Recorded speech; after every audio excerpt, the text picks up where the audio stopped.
आपकी कौन सी गारंटी है आपके क्षेत्र के लिए? मंदिरों की घंटियां बजेंगी, ये पहली गारंटी है। सुखवंत आरोप लगा रहे हैं कि आप यहाँ पे स्थानीय नहीं है। वो ऐसी बच्चों जैसी बातें कर रहे हैं, एक मैच्योर आदमी हो गए, मुझे तो ताज्जुब है, ये उनका फ्रस्ट्रेशन है। आप क्या वादा करते हैं अपनी जनता से? हमारी बहन बेटियों का कष्ट दूर करना, घर घर तक नल पहुंचाना, ये हमारी पहली प्राथमिकता होगी। कन्हैया लाल जैसी घटनाएं नहीं हुई। भारतीय जनता पार्टी में हिंदू मुसलमान देख के धरती का कानून नहीं लगाया जाता। नमस्कार, इस वक्त हम मौजूद है अलवर की हॉट सीट रामगढ़ में। उस वक्त हमारे साथ मौजूद है अलवर के रामगढ़ से प्रत्याशी, भाजपा प्रत्याशी जय आहूजा। खास बातचीत करते हैं। बीजेपी ने आपको प्रत्याशी बनाया है, लेकिन कांग्रेस दम भर रही है कि हमने 7 गारंटी दी है। आपकी कौन सी गारंटी है आपके क्षेत्र के लिए?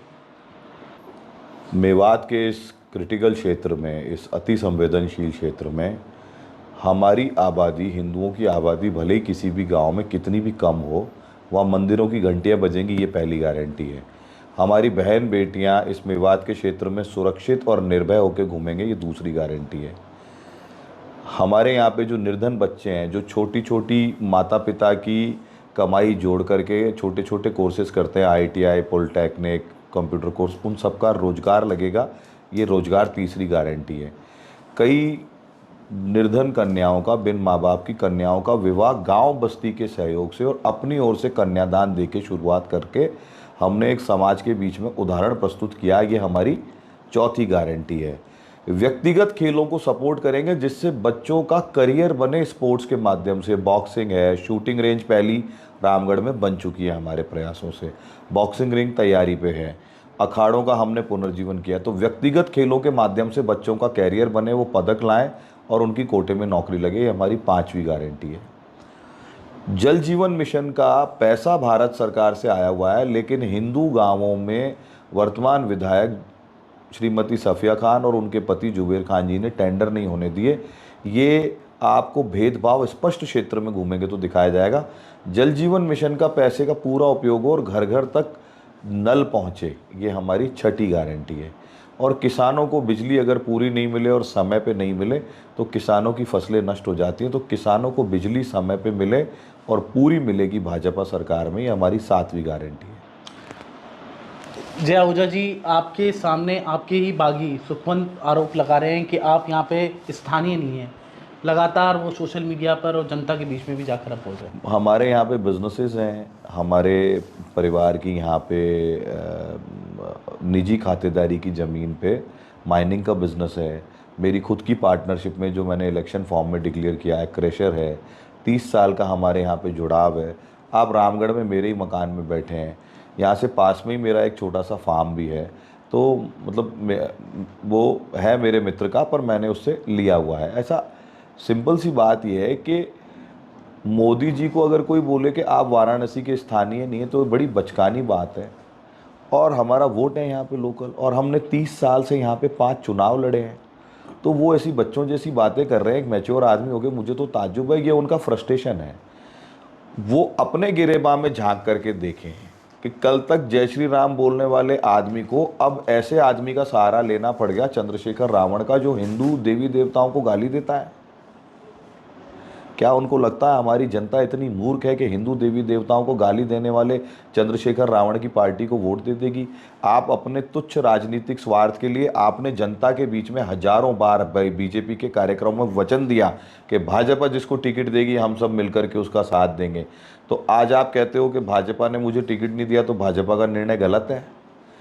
पिछले चुनाव में हमने पूरी तैयारी की थी और हर आर्मी लगवाई हमने, हर अति संवेदनशील मेव बाहुल्य बूथ पर। क्यों नहीं बैठे इनके पोलिंग एजेंट? क्यों नहीं ये बूथ कैप्चरिंग रोक पाए? क्यों 98% पोल हो गया?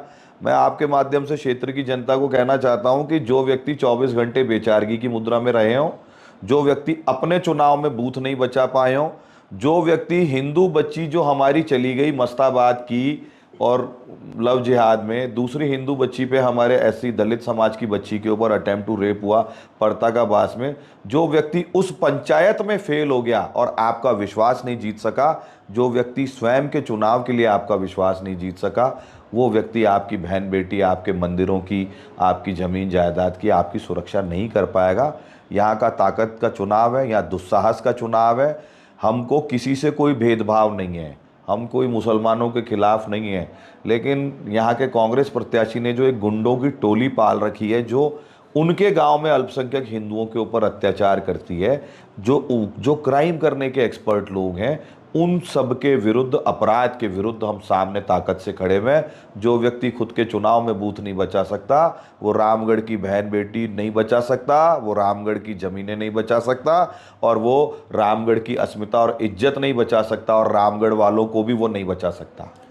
आप क्या वादा करते हैं अपनी जनता से? यहाँ पर नूह जैसी घटना नहीं हो, यहाँ पर गो तस्करी नहीं हो, यहाँ पर मानव तस्करी नहीं हो, यहाँ पर आम जन को जो प्रॉब्लम चल रही है वो पानी की प्रॉब्लम। अभी हम आ रहे थे रास्ते में तो हमने देखा रैंडम एक गांव में 60 से 70 महिलाएं यहाँ पर रात को, बच्चियाँ जो 10वीं 12वीं की बच्चियाँ हैं वो खड़ी थी और पानी की समस्या है। तो ये सब जो समस्या है, मूलभूत सुविधाएं नहीं मिल रही। आज़ादी का अमृत महोत्सव की हम बात कर रहे हैं, लेकिन साफिया खान यहाँ पर मौजूद है, लेकिन ऐसी मैंने ये बात आपको पहले ही बता दी कि हिंदू गांव में जल जीवन मिशन के टेंडर नहीं होने दिए हैं।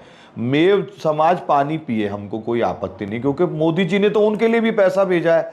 पर भैया तुम उनको पानी पिला रहे हो, हमारे लोगों को क्यों प्यासा मार रहे हो? ये तो मुद्दे की बात है ना भाई।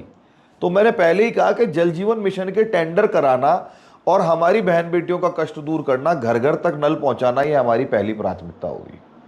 ये आपको मैंने बताया। गौ तस्करों को ये सरकार, अशोक गहलोत साहब, नासिर और जुनैद की हत्या एक बड़ी जघन्य हत्या थी, मैं उसके पक्ष में नहीं हूँ। घाट मीका के गौ तस्कर जो थे, दोनों के ऊपर 10-20 मुकदमे दर्ज थे। उसमें से एक जने के ऊपर फरारी के नाम पे इनाम भी था। वो इतने मुकदमों में फरार था कि उस पर इनाम घोषित था। एक इनामी गौ तस्कर और गौ हत्यारे की हत्या होती है, राजस्थान सरकार 302 में मुकदमा दर्ज करती है।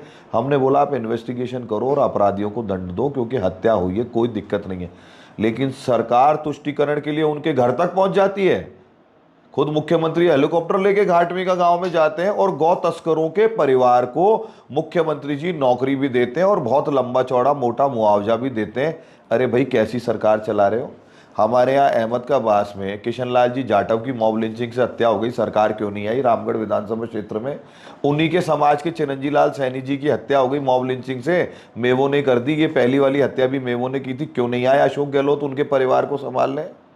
योगेश जाटव, भटपुरा गांव का एक बच्चा मोटरसाइकिल पे आ रहा था, एक छोटे से एक्सीडेंट के बाद उसको रोड रेज में सड़क पे इतनी बुरी तरह से पटक पटक के मारा, उस बच्चे की मार मार के हत्या कर दी।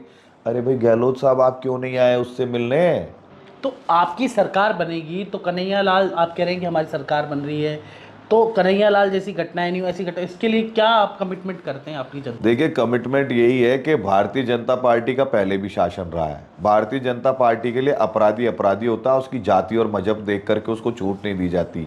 कन्हैया लाल ने जब कतिपय लोगों के लिए नामजद करके बताया कि मेरी जान को खतरा है, मुझे जान से मारने की धमकी दे रहे हैं, पुलिस ने संज्ञान इसलिए नहीं लिया क्योंकि पुलिस को इनके विरुद्ध संज्ञान लेने के लिए सरकार में अनुमति नहीं है। पुलिस को तुष्टीकरण का दबाव है पुलिस के ऊपर, तो पुलिस ने संज्ञान नहीं लिया। तो अगले दिन उन्हीं आदमियों ने जाके कन्हैया लाल की गर्दन काट दी और उसका वीडियो बना के आपको बता दिया कि आपके साथ आने वाले भविष्य में क्या करेंगे ये लोग। लेकिन भारतीय जनता पार्टी की सरकार में किसी भी बात को लाइटली, हल्के में नहीं लिया जाता, हर घटना पे संज्ञान लिया जाता और अपराधी को अपराध का दंड मिलता है। भारतीय जनता पार्टी में हिंदू मुसलमान देख के धरती का कानून नहीं लगाया जाता। आज करौली दंगे के अंदर आप पूरा मीडिया गवाह हो, हुआ क्या? मस्जिद के ऊपर से पत्थर फेंके गए, लाठियां चलाई गई, बल्लम मारे गए, सरिये मारे गए, और राम जी की जो है तस्वीरें तोड़ करके फेंक दी गई। शोभा यात्रा में से राम जी की तस्वीरों की बेअदबी हुई, उस पर कोई बात नहीं करोगे। हिंदू बच्चों को 25 दिन तक जेल में रखते हो उसी मामले में जिनको मारा, जो शिकार हुए, जिनके खोपड़े फूटे, हाथ टूटे, पैर टूटे हमले में, और मुसलमानों के लड़के अगले दिन सुबह 151 में घर आ जाते हैं। यार ये क्या तमाशा है भाई? हम बार बार कह रहे हैं गहलोत साहब, लॉ ऑफ लैंड, धरती के कानून को भारत के हर नागरिक पे, राजस्थान के हर नागरिक पे समान रूप से लागू कीजिए। आप जाति और मजहब देख के लागू करेंगे तो राजस्थान की जनता आपको ठोक के जवाब देगी इस बात का। एक अंतिम सवाल सर, आज हम इमरान का इंटरव्यू ले रहे थे जो कि तिजारा से कांग्रेस के उम्मीदवार है। वो कह रहे हैं कि गो रक्षक है ना, वही गो हत्या करते हैं, साफ साफ उन्होंने कहा है। साबित करें, आरोप लगाने में क्या जाता है? ऐसे तो रामगढ़ में भी कुछ कुछ लोग हमारे नाम से अनर्गल आरोप लगाते हैं। अगर वो वास्तव में, मैं थोड़ी कड़वी भाषा में कह रहा हूं, वास्तव में अपने जायज माँ बाप की औलाद है तो साबित करे, नहीं तो जनता उनके झूठे आरोपों का जवाब वोट की चोट से देगी। वहां बाबा जी धड़धड़ाते हुए जीतेंगे, भगवा लहराएगा। और रामगढ़ में तो भगवा लहराने का पुराना इतिहास रहा है। यहां पे जितने भी तुष्टीकरण वाले लोग आ गए हैं, यहां पे जो हिंदू देवी देवताओं को गाली देने वाली पार्टी का कैंडिडेट चुनाव लड़ रहा है, उसको 2-3 हजार वोटों से ज्यादा उसकी गाड़ी पार नहीं होगी। मैं आपको बता रहा हूं, इतने तो लेने दो ना यार।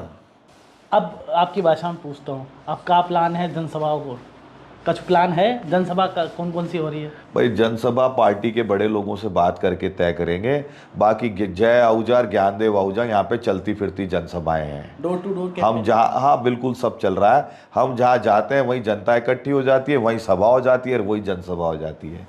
अब की बार त्रस्त, पीड़ित, दुखी, शोषित रामगढ़ की जनता, इस तुष्टीकरण के धंधे से शोषित जनता 25 तारीख को वोट की चोट करेगी और यहाँ पे भगवा लहराएगा और भारतीय जनता पार्टी बहुत बड़े धड़धड़ाते हुए मार्जिन से यह चुनाव जीतेगी। हम पे तो इनको दावो है कि भैया यहाँ भगवा लहराओ। अब देखने वाली बात होगी कि 25 तारीख को क्या होता है। धन्यवाद।